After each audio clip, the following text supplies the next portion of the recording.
Hi everybody, welcome to this A2 English listening practice video. You can use this video to practice your listening and comprehension as I speak. Before we start, remember to sign up our Wonderland listening practice seminars and focus on listening time. Apple Podcasts or Spotify Stitcher to Nina. So today I'm going to talk about neighborhoods.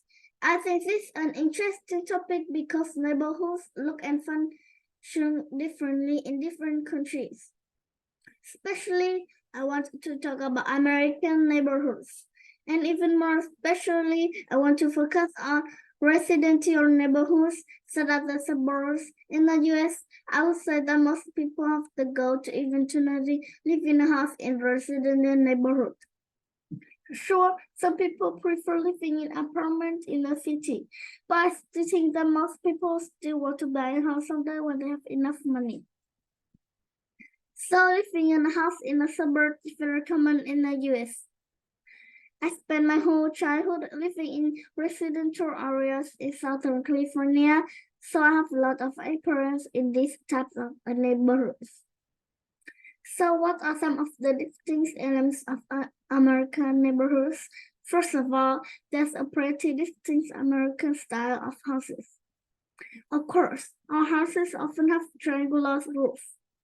You've probably seen this in movies and TV shows. American houses also have a garage, a driveway, a front yard, and a backyard. Houses in other countries might not have all these different elements, but in the US, the features are really popular. What's interesting for some foreigners is that in the US, houses often don't have fence in their front yards.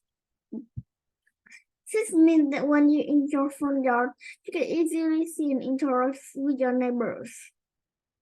This might seem uncomfortable, but it does help neighbors be friendly with each other. However, in backyards, there are always fences or gates. This area is a little more private. Kids no more play in their backyard, front yard, or the street if the neighborhood isn't that busy.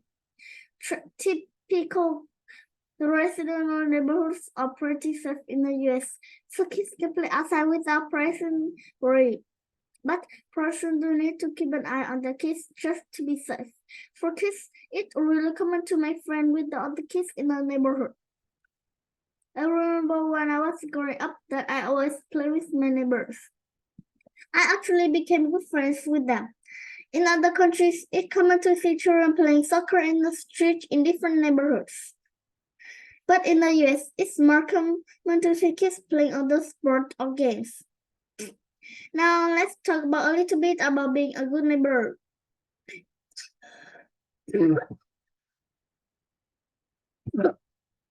For example, if it's not acceptable to play really loud music or have loud parties at night. If you do this after 10 p.m., your neighbors will probably call the police. This is extremely common in the US because police actually report to the noise complaints. They show up at your house and tell you be quiet or you'll be in trouble. Also, in many neighborhoods, you are expected to maintain your house and front yard well. People don't like it when the neighbor's house or front yards look ugly or neglected. This can actually make the neighbor's houses less valuable. On the other hand, one of the great things about residential neighborhoods in the US is the sense of communicate. Traditionally, people are friendly and helpful in these types of areas.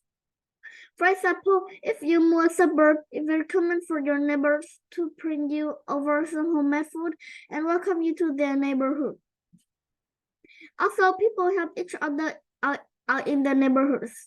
For instance, if you go on vacation, it's common to ask your neighbors to keep an eye on your house and even water your plants or things like that.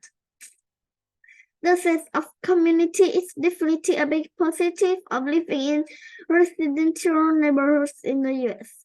Alright, now I'm going to ask you some questions about today's video to see how well you understood. 1. What shapes is the typical American roof? 2. Do Americans have fence in the front yard or backyard? 3. In the US, what might happen if you make a lot of noise at night? Okay, remember to sign up our $1 listening practice seminars and focus on us listening time. Spot your teacher if you want to learn more. Bye, I see you next time.